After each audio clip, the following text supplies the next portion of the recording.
for more features for the customers. We wanted to add that contactless payments, those ticket validators on our vehicles.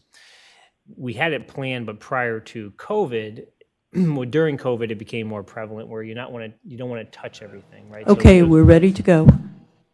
Thanks, Ali.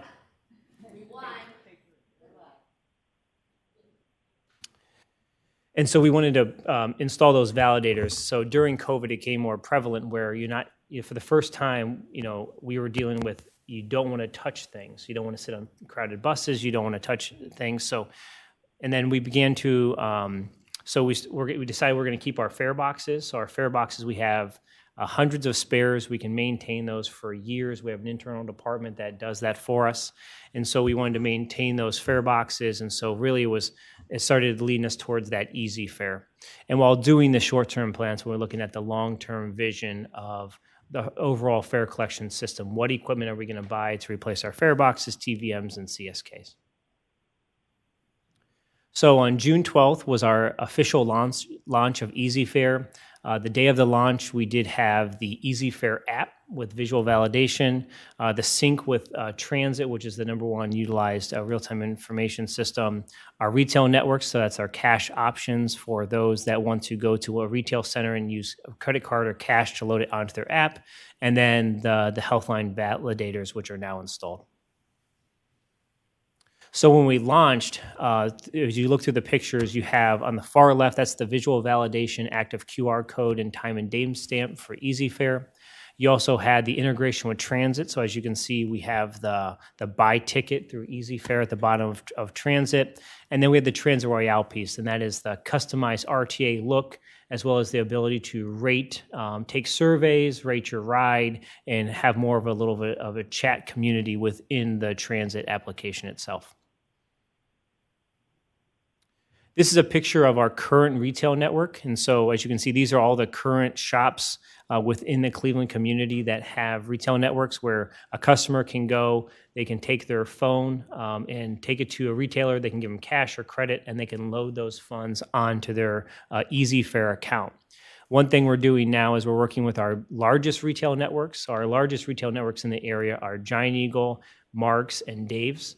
And so they are not currently within the network, but we're hoping that they join because that's where we sell a lot of paper fare media at those retailers.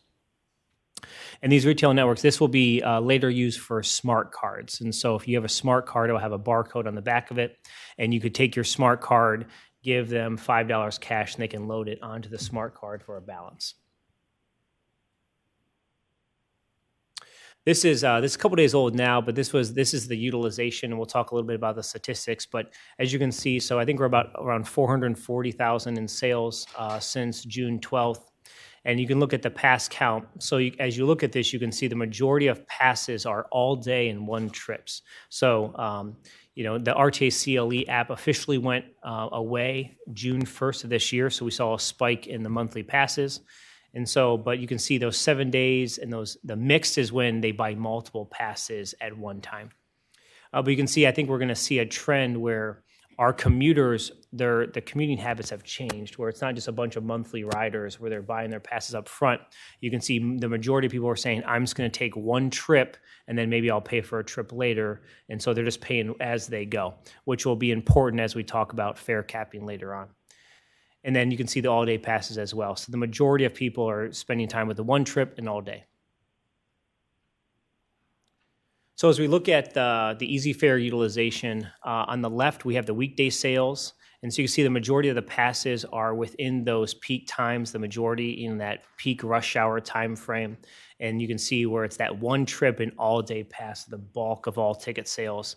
And then you can see them coming home as well in the evening hours, but the bulk is just those one trips in the morning and then less in the afternoon. So it seems like there's those one-way trips that we didn't normally see in the past. And then you can see in the day of the week on the right-hand side, it's pretty evenly distributed during the weekday. And so it stays steady, so it's the steady commuter throughout the weekday. This is translated into the transit app utilization. And so we looked at statistics from last year to this year, and you could see they're up significantly, where obviously during COVID, people weren't riding transit as often. But you can see from this time last year, The utilization of the apps being opened, unique users is up 102% and 71%. So overall, about 15% of all of our riders use transit. So it is a great mode to notify them of any delays, any just normal behavior with transit. And as we see the app increase, we'll probably see the transit app increase because you're pushing people to their phone. And so you want to provide all that information that they need for their commute to their phone. And then you can see here just the comparisons of the transit app utilization from 2022 to 2021 in the increase. So this past month, we had a 51% increase from over last year of the app utilization. And then it also translates into passenger Wi-Fi. So we see a correlation between EasyFare, passenger Wi-Fi, and the transit app. So Wi-Fi continues to be doing very well for us. This was something we knew we wanted to offer to the customers. We were able to offer it at a very low cost. So we were already installing all of the hardware on the vehicles and going through that process. And so we were able to, for a low cost, add that free Wi-Fi for the passengers. And so we continue to average almost about 16 terabytes per month on average. So as it relates to EasyFare, our next step, so we've completed the installation of the validators and the health lines. Those are the only fixed route or buses that will have 2 validators on them, one on the front door and then one on the mid right-hand side door for ADA compliance. We started the installation on our fixed route fleet, so we're touching the newest Gilligs because a lot of those came pre-wired, so it's easier for us to install. And then we're looking to do 6 a night at each garage. And so we're hoping to be able to implement very quickly through the fall into the winter time frame. So now we're just kind of in that bubble of supply chain. That's the thing we're battling most now is it's, the wires, the connections, the fuses, all those things are kind of just stuck in supply chain. So we're waiting for a lot of those things to arrive. And so once we start that, we'll continue. The CLE app officially goes away December 31st of this year. And then we're working on the account-based ticketing and smart cards now, and I'm happy to answer some questions about those. And then as we discuss, we're evaluating the TVMs and CSKs. So I want to talk a little bit about account-based ticketing. And so when we talk about fare capping, account-based ticketing is what gets us there. And so it's an open loop system. And so it's tracking your smart card, it's tracking your phone. And so it's ultimately a transition from physical fare media to I'm just going to tap and I pay as I go. And so you're not as worried of buying, I need to buy a 7-day pass. It's just I have money in my account and I'm just going to keep tapping every time I ride. And then ultimately the system tracks it for you. And so you're not worried about your pass expiring, anything like that. So you can use your smart cards or your mobile wallet and it's stored value. And then I don't know if I can. I'm going to go click on this link.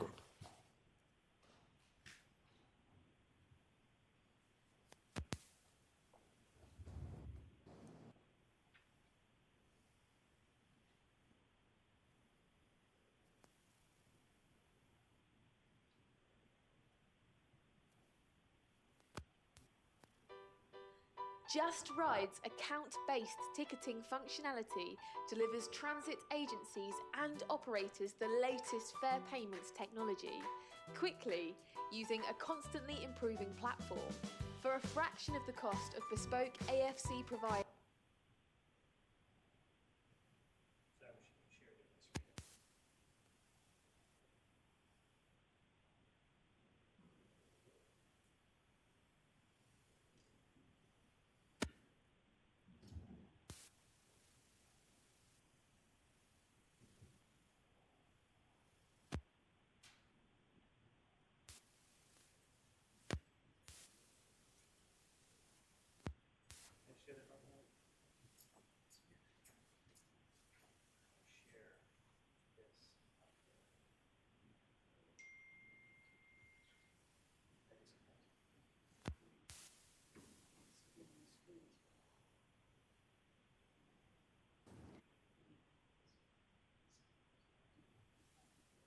I believe Mike is waiting to share a video with us.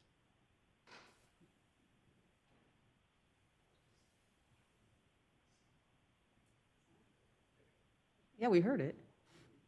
You could hear it, but I'm not sharing it. That's the problem. So we can't get it to work. I was hoping to share screen too. Well, if you're going to have technical, might as well have it here.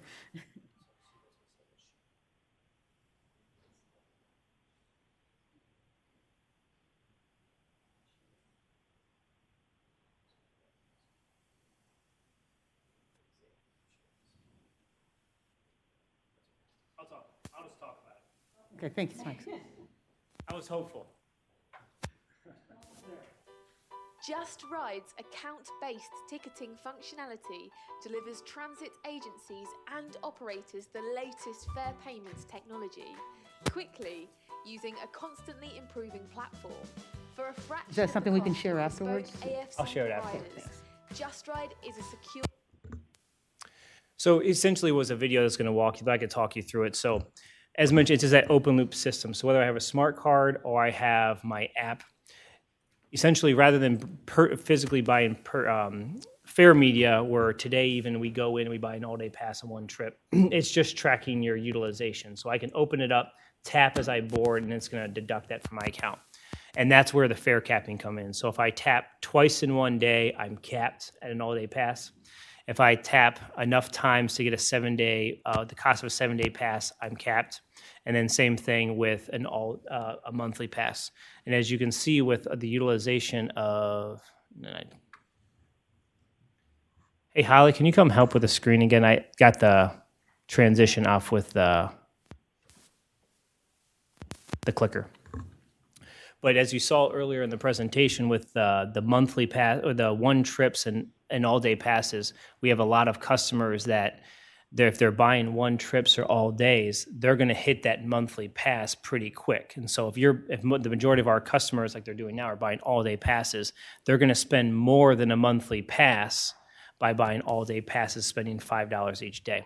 And so luckily with account-based ticketing, it will essentially cap them. So you could be capped within about 14 days into the month, and then the rest of the month, the system just knows that you're riding for free and you're capped there. And so everybody essentially pays the same amount. No one will pay more than a monthly pass, and that's how we do it through account-based ticketing.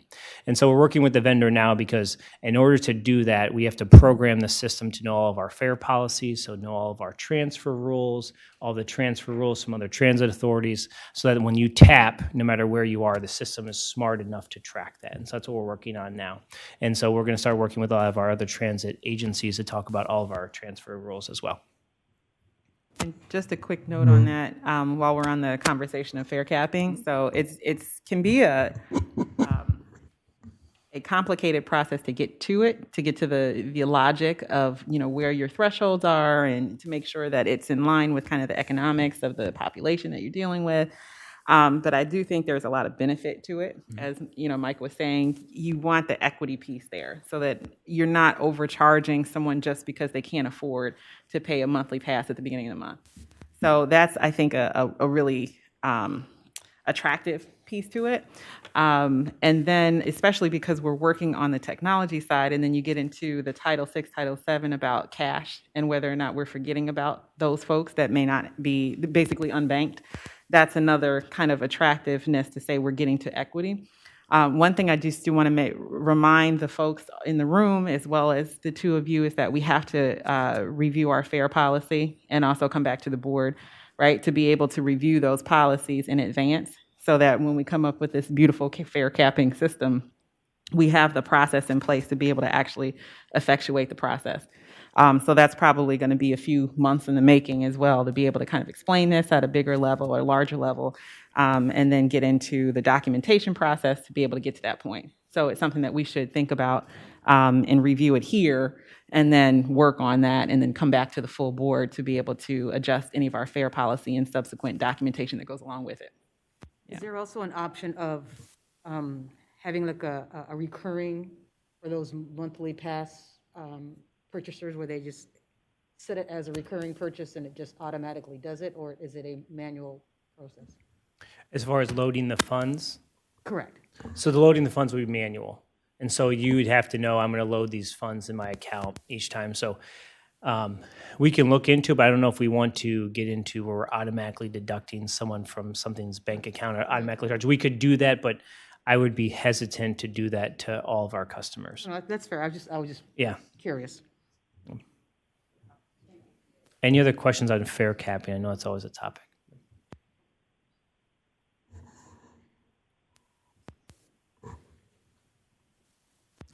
Can you change my slide, please?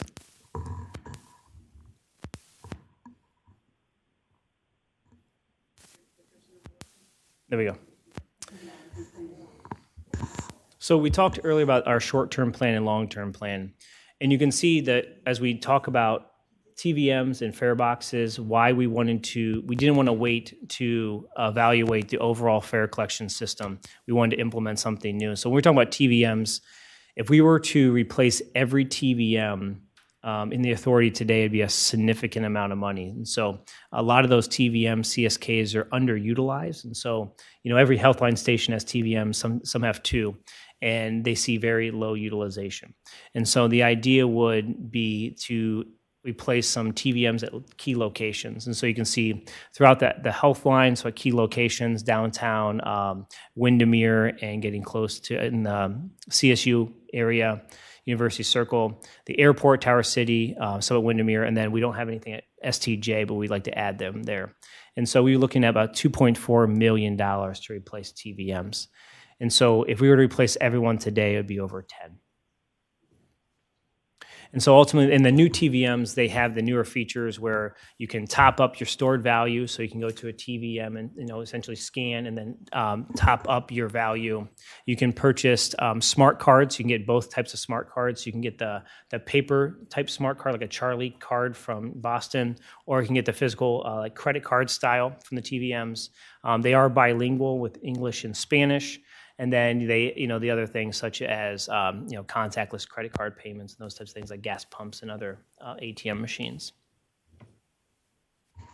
And then looking at fare boxes, so fare boxes, it's a significant amount of money to replace those. So looking at our current fleet between rail vehicles, paratransit, and our fixed route fleet, we're looking at just under $14 million to replace those. And so that's why we wanted to get easy fare going, ensure that we're getting fare capping, and then evaluate what does the industry look like when it comes to fare boxes.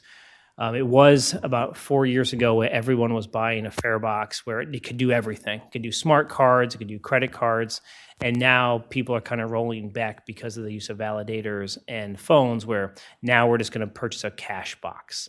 And so we're looking at that to see what would we want here at RTA. If we already have the validators and that is being utilized well, we could just do a cash box. And so we can continue to use our current fare boxes for the foreseeable future, 3, 4, 5 years. Any questions?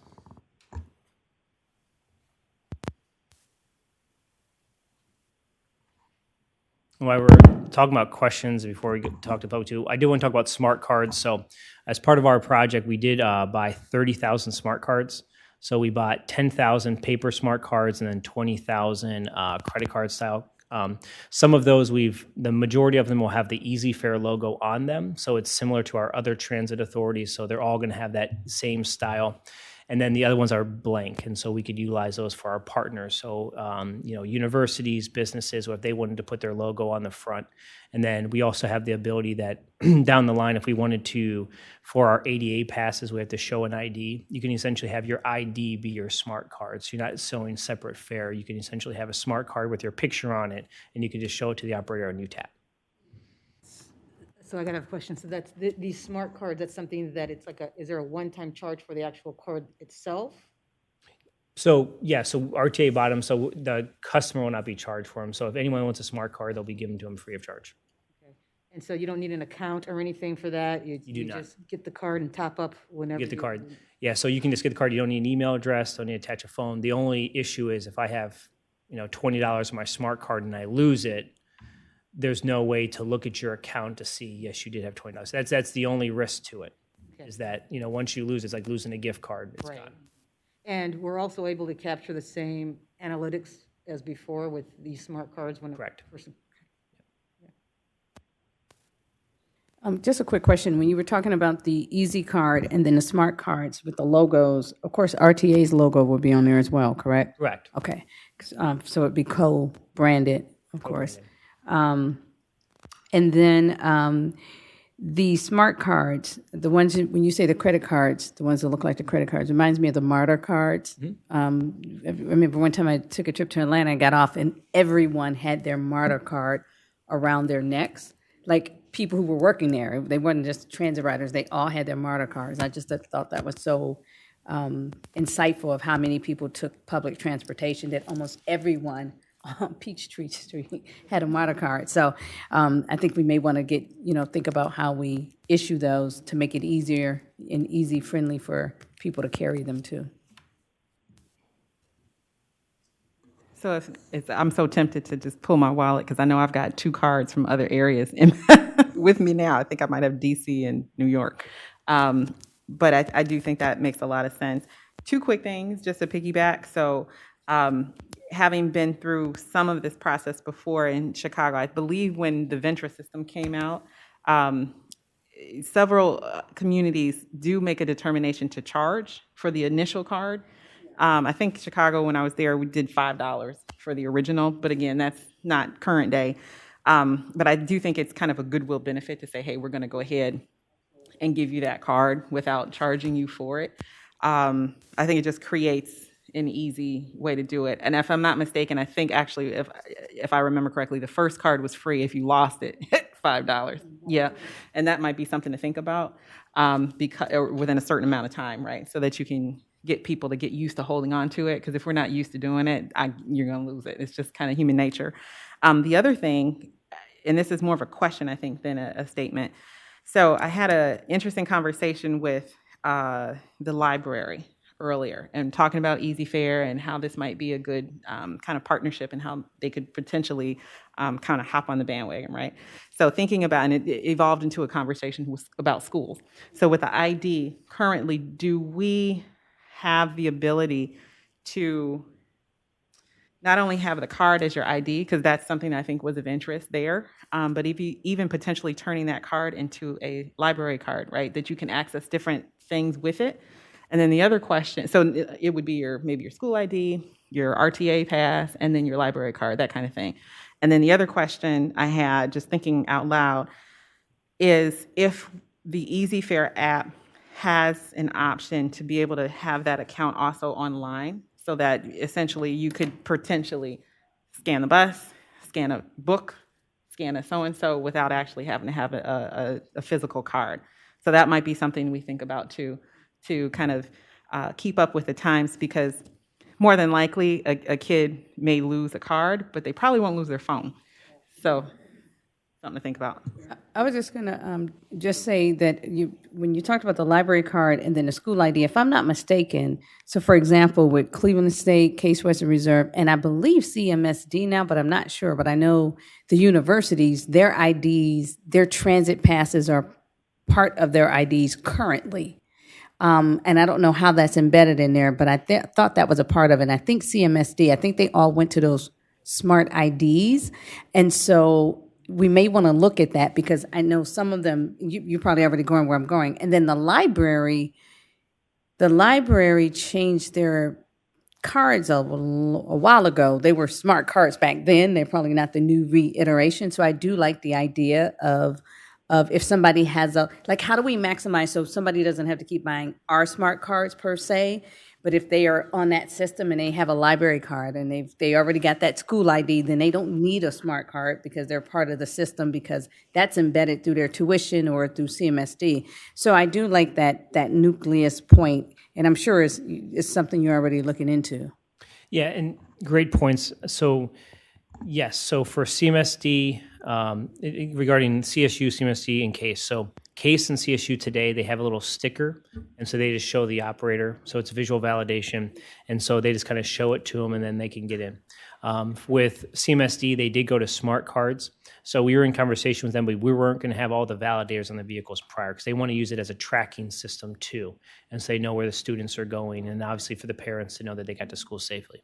And so in those conversations, we said by, essentially probably not for the spring semester, but fully for the 2023 start of the school year, then we would have those cards where they would essentially tap them and be ready to go. And then CSU Case could do the same. So if they want the same card. So from a technology standpoint, it's not that complicated, just the card itself. It's when we talk about the library and other things, it's just more of the API and the partnerships with them. But from a technology standpoint, the ability's there.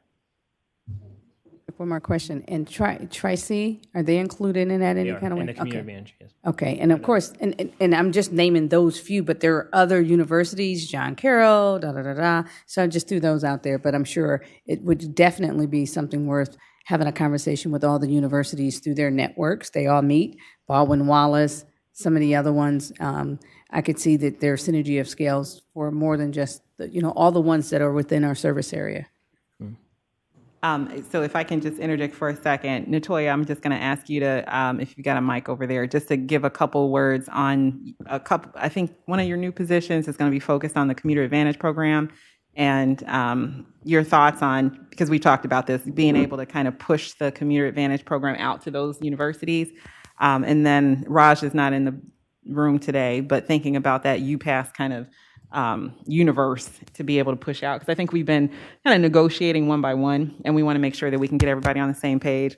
A lot of that coming back to school from virtual has been a little bit of the rocky road where we're coming out on top, but I think trying to figure out what their need is, if it's built into their current, billing for the student, but we're definitely working through it. But I do think the position I think that you've got coming up will be able to help in being the salesperson for that. That's actually correct. So really looking at somebody who can go into businesses and talk about the value of public transit, what that looks like, why it's important, why it's a benefit, really talking with HR departments and the benefit within inside of organizations. So really looking at that. Also, Board Member McCall, I heard you on the carrying around the neck and the culture that is in Atlanta, and how do we create that in terms of a branding, if you will, to support public transit and to use public transit. So I wrote that down to begin thinking with my team, how do we begin to advertise that way as well? Just as an aside, I think it's a good idea that we start to involve the CIOs or the CITOs or the managers of IT for library, for the schools in this meeting, so that we can start to really ingrain them into those conversations. So I did get the commitment of the library this morning to be in anticipation of this conversation, which I believe that they're also involved with whoever the tech lead is at the city. So they've already expressed interest in coming to this meeting. So maybe if we work on it, I'll forward it to you, Mike, to be able to get them added, Teresa, add them to the roster, and then that way we can start really planning it out.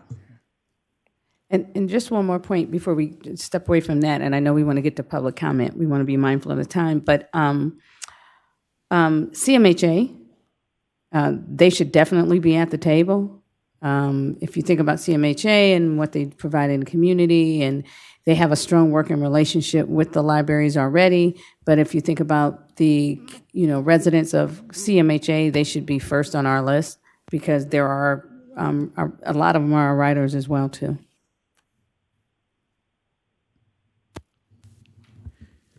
Hey, good afternoon, Chairwoman Pale. I just wanted to add before we finish that conversation that Roz, our CFO, has been in conversations with both Easy Ride and some of the universities about methods for those who are in our UPass program. One of the ways that, at least the dominant way that we're looking, is that there may be an opportunity through the technology to offer pass activation with cell phones. So in, say, the universities, the university kids are probably using their cell phone more than a smart card, but having a mechanism for there to be a shared data of who is exactly a student at Tri-C this semester, and have them be able to load with either some sort of coupon code or other that denotes that they have a certain past privilege that their university has purchased. And so those conversations are going on. And as we learn more about the Masabi and how it can interact in these sort of aggregate payment programs, we will do it. But many of them are looking for some connection that probably is going to move away from the physical card, but having a way to identify what universe of people and how do they get these loaded onto their cell phone. So we're in those conversations. Oh, thank you with that. So it sounds like it's possible to have an integration. You said an API earlier, correct? Mm-hmm. With the systems in the background, so that everyone's in connection with integrated with one another. So that's fantastic. Yeah, and the beautiful thing about this system with being part of Neo Ride, which is all of our neighboring transit agencies, they're in the same business. They have they're operating in similar cities, and so they're going to have the same type programs. And so with Neo Ride kind of leading it and being one of our partners with Masabi through Easy Fare, it makes it better in those connections. Thank you for that. And also with the Wi-Fi, I'm interested to see how the Wi-Fi utilization changes now that school's back in session. So that'd be a great analytic to capture so that we can showcase that. And we can break down the Wi-Fi. We've done in the past where we can show, I think when we first launched, like the first 3 months, we showed that like news and social media were the top, tiers of, so we could break down Wi-Fi, and the majority of it's social media, people staying connected. So, but we can break that down for the next meeting. Great, thank you. Any other questions?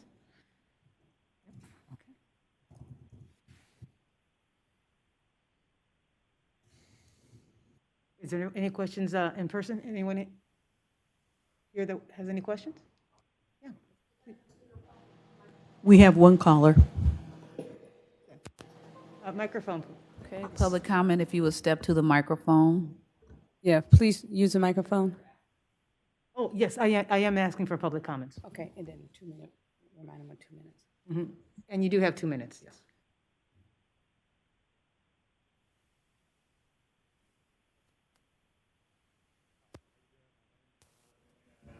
Sir, Doc, can you press did someone turn the button off? Just keep the button on, please. Thanks. Oh, sorry about that.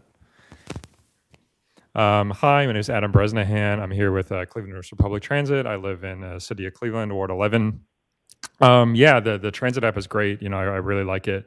It makes it so much easier to pay fares, and frankly, it works a lot better than the previous app, especially with finding a route. It makes it much easier. I'm pretty new to Cleveland, so I really do like it. One thing I wanted to talk about, though, was the rollout of the transit app and particularly the transponders, the fare readers at Public Square. Right, I don't think there are any there yet, despite this having been active for a little while. I was just talking to somebody this morning who got off the train and with a crush of riders who were all waiting for the helpless booth worker to let them all through, and he just threw up his hands and said, "Hey, there's nothing you can do at that point, right?" We've also received complaints from people who, from switching from the red line to the green and blue line, or vice versa, who either missed a train or who maybe got through the red line one, but then when they got to the other side, the booth worker wasn't there, and so after waiting for a while, they just had to hop this turnstile, even though they had paid, because there was no way to get through. So I guess I'm just wondering, what was the planning behind that, and when those readers are going to come.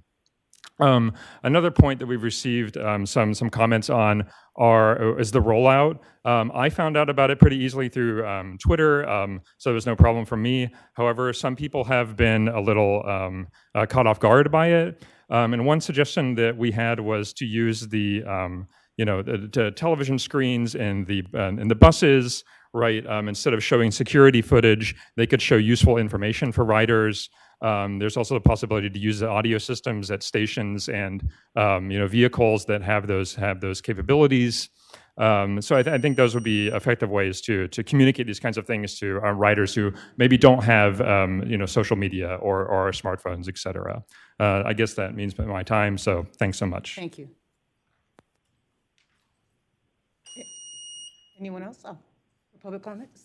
Excuse me, really quick. If you have comments in writing that you want to leave with us, I don't know if you finished your comments, but if you want to leave them with the chair, that would be fine too.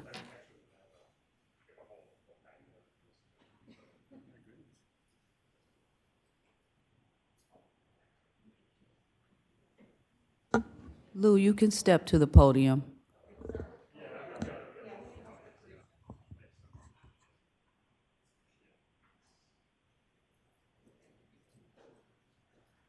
Hi, good evening. Good evening. Well, I'm still wearing this lanyard the day I actually attended our kickoff, the Easy Fair kickoff event. Since then, I have been helping lots of people who did not realize the transition is in process to help them install the app or using the app. But after a while, recently, I have noticed certain things which are technical issues. Some people, for some reason, even they are using the new app to purchase the new fare card, the ticket, doesn't matter, weekly, monthly, whatever. Strangely, the new card did not get downloaded to the new app, the Easy Fare app. Some of them, even their smartphone, the old app, they even deleted. But I asked them to put it back. Same thing. These people, their card, new card, will go to the old apps. And in that case, they had a problem to use the validator. Doesn't matter which bus they get on. Because it seems like the interface, whatever, the mechanism internally are not exactly the same. Even they show the same picture, but the internal process inside of these two apps are not exactly the same. So the validator can only recognize if your new pass is showing up on the new app, not the old app. So this is one thing. The other thing is about our Wi-Fi. Mostly it works well. However, I do find out I have actually submit reports randomly. I kept tracking lots of Healthline because Healthline we offer 24-hour service. So they are running more hours rather than some other buses. In other buses, they probably last one will be before midnight or something. They go to garage, people clean them up, get them ready for tomorrow. So lots of time it's Healthline and some other buses I've taken, not Healthline, not the 24-hour lines. They may have a situation that you will see on your smartphone, you will see the signal is going, but actually there's no data transmitting. This is the reason why I did use the email to contact Lively, Mr. Mike Lively, but Mr. Lively did not really understand. That's why I said I will bring it up here today. So I really appreciate our next step to get prepared for the our fare cap before we can get into the utopia free fare for all.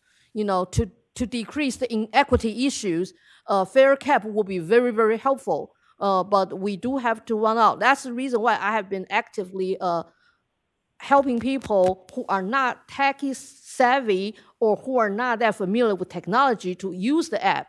So later when they use the car to go with the app, or they lose their phone, they have the car. They can still get on transit and go everywhere they want to go. Thank you. Thank you. Thank you so much.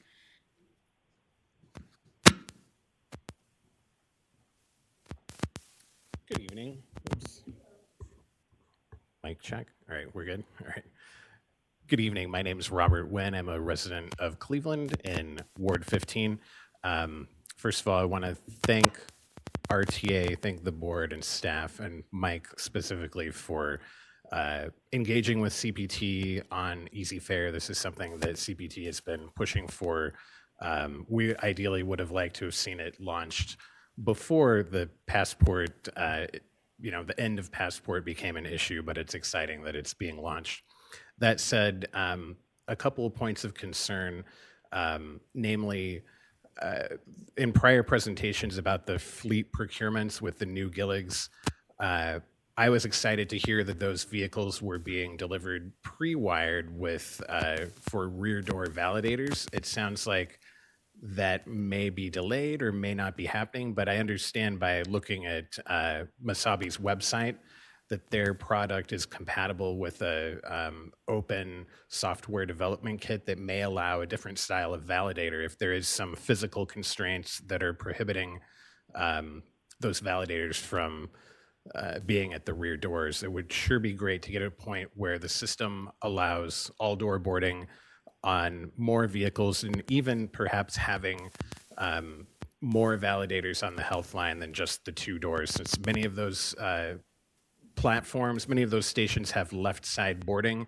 I was very surprised to see that the second validator on the health line is on both validators are on the right side. So if you're boarding from one of those stations that has left side boarding, it's not a very elegant, seamless, simple process. There's unnecessary friction for riders to have to go and divert and find the validator to tap or scan. Another quick point, if I've got 3 seconds, ticket vending machines. Mike, there was a prior presentation to the board about the revenue, average monthly revenue per ticket vending machine. And I crunched the numbers, and the CSKs, the customer service kiosks that sell the fuller range of fare media, those average something like $4,300. It's an order of magnitude higher sales on those ticket vending machines that can sell all the fare products versus just the TVMs that are limited to the day pass, the single trip. Before an effort is made to massively reduce the number of ticket vending machines, I think there should be an analysis of revenue per unit. Maybe if these new ticket vending machines can sell the full suite of fare media, they might sell more fares. And they might also help reduce the dwell time from the top method of fare payment is still cash. So if you get rid of all those ticket vending machines, those are more riders that are going to be paying cash at the fare box and reducing the efficiency and seamlessness of the system. So just a few thoughts. Thank you so much. Thank you. Okay. Is anyone else in the room that public comments? We have one phone caller. Yep.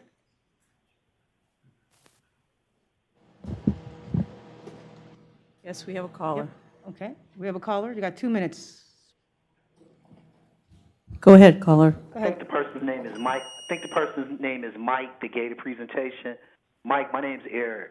I've been a Smart Trip card holder in Washington, D.C. for the better part of 22 years, and I'm very familiar with the technology. I'm also a Breeze card holder for MARTA in Atlanta for the better part of 15 years, and I'm curious to why you didn't just make a move on why the agency didn't just make a move on the Smart Trip card first, since that's ultimately where you're trying to get to. It already has a very well-established history of references for the consumer, for agencies that want to adapt it into their own system. Why didn't you make that move first?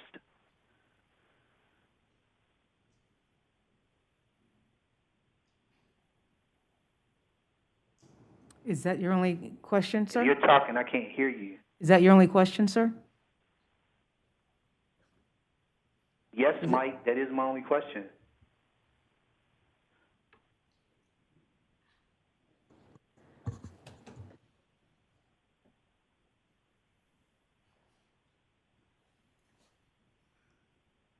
If you're talking, I can't hear you.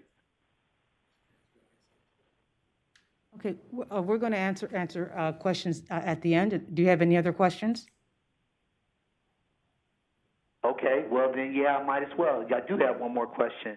This is also in reference to the Smart Trip card. My familiarity with it, and I'm referencing the Metro system in Washington, D.C., is that they can track the money that's been spent if you lose your card and or if you think that there's some issue with there's money that should be on there that's not. Why would the RTA system not be able to do that if they implement Smart Trip? He mentioned that they wouldn't be able to do that.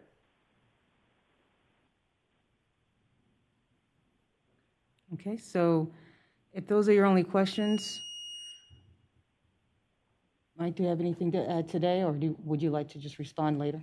Yeah, I'm happy to answer some of these questions now and obviously afterwards. So, Adam, to your point, the rollout of the validators on the on the health line, on the red line. So we do have station validators that we're putting on all the red line stations, and so as mentioned, those are kind of one of those things where it's stuck in supply chain. So we ultimately wanted to have those at Tower City prior. Tower City will be the first ones to get them once we have it. That way, you're not prior to going through the turnstile, you're not just kind of waiting to do the visual validation. You're scanning, and so the booth attendant can see it. So that's something that's on the radar. And then we'll be doing the rest of the red line validators. So in anticipation for those was early winter for arrival. So we hope to have those as soon as possible. And then as far as the video screens, so the infotainment videos, screens on the vehicles, so we do have information on those. And then we used our announcements in the stations as well as on the vehicles to kind of let everyone know that Easy Fare was coming. So we tried to hit every avenue when marketing. So we had a message on the CLE app letting riders know. Social media was our number one push. That was the one we could use the most. And then through the other means with video and announcements, and so and then obviously word of mouth. So we did our best to try to get that word out there in a short amount of time. Lou, I would be curious to see an example for the CLE app receiving a fare from a new Easy Fare app. I don't know if that's physically possible, but I want to see it from a customer if I could, to say that I bought a fare, an Easy Fare, and it showed up in the Passport app. I would want to be able to see how that would work. And then on the Wi-Fi, the only thing with Wi-Fi, so we check them regularly. We get notifications if Wi-Fi goes out on a vehicle. And so the only thing I would recommend for, similar to using another thing, if your data's not coming through, if you just disconnect and reconnect, it usually kind of reboots it. And so that's something I would recommend. Okay. So well, I think in a future meeting, if we could, I have a router upstairs, the same one we have in our vehicles, and I would like to see if your phone connects to that, and then we can take it. It'll help us troubleshoot the issue, and then obviously look at it. And then Robert, so backdoor validators, I know we discussed it before, being more of a safety concern because the short the door length, and so our safety department wouldn't sign off on it. But certainly we do want validators on the back door of our vehicles. So if they have other validators out there that we can purchase, we'll do so. So the goal will be to install the validators, get them on all the vehicles, they all have them, and then we can always come back to the health line and the standard 40-foot vehicle to add those if we can.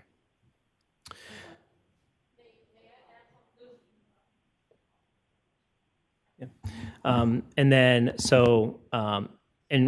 Robert, that's part of the CSK versus TVM comparison. We're looking at that because we're looking at mean time between failures. So what is the cost of maintaining the device versus what it's receiving, and then trying to make sure we don't want to take away machines unnecessarily, but obviously looking at the return of purchasing a machine, placing it somewhere, and seeing what the revenue we receive from it.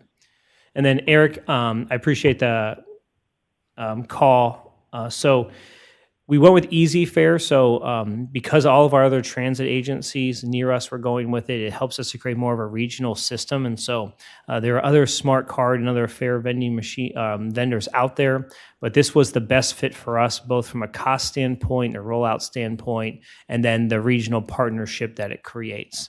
And then from a tracking the smart card, I will inquire, but I don't think there's any type of GPS, so we would be able to see it if that smart card was utilized. So similar to what we do now with Fare Media, we can see where Fare Media serials are used in the system.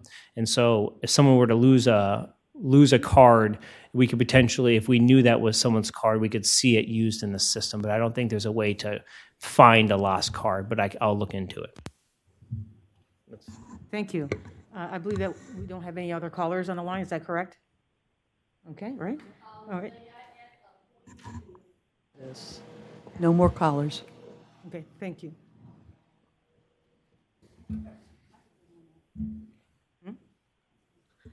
Sorry, this is supplemental information. The reason we have this trouble today, for example, Ms. Lively, you just said that the safety department say we cannot do that. The problem here is, in the past, when we purchase our vehicles, doesn't matter paratransit vehicles or the vehicles for fixed routes, they never consider the technology part of the issue. So they only went for the conventional design. They did not understand not just having all the doors is the way to fit all-door boarding, because those people, when they designed it, they did not think about how transit service actually operate. You charge people for fare or you don't. That will make a big difference. So I know there are certain vehicle has a better design. Basically, that door frame, when you go in, it's a sensor. You just tap on it. In that case, even short person like me, if currently you install a validator to a certain place, probably I cannot reach it if I have to use that method. However, if that's the whole door frame, kids can do that. Somebody as MBA tall can do that. Everybody's happy. Thank you. Thank you, Elle. Okay, thanks, everyone. Thank you, everyone, for joining us today with your comments and questions. Thank you, Mike, for the lovely presentation. Thank you. It was a lot of great information. So I really appreciate the time that you've put into this and bringing technology forward. Thank you so much. Okay. So anything else? Do you have anybody else? Just really quick, at some point, will this be presented to the full board? So I don't need a motion for that, because this is an ad hoc, yeah, but I'm just saying. No, this is a presentation for the purpose of this committee. And then as we move forward with the program and have technical updates and, move forward, generally get the tweaks out, I guess, and get the bugs out, we'll bring it back to the board as general update. I think that would probably be a good thing to do in Q4. Yeah. And then we'll talk about fare capping and all of that anyway, so it'll be rolled into that same conversation. Possibly at the, if we do an end of the year sort of kind of strategic retreat again, that this might be a good topic. Yeah. Absolutely. Yep. Yeah, okay. Well, great. Thank you, everyone. I don't believe we need to do anything for the adjournment. Okay, so I like to adjourn the Ad Hoc Tech Committee meeting at 5:56. Okay, everyone, thank you so much. You have a good night.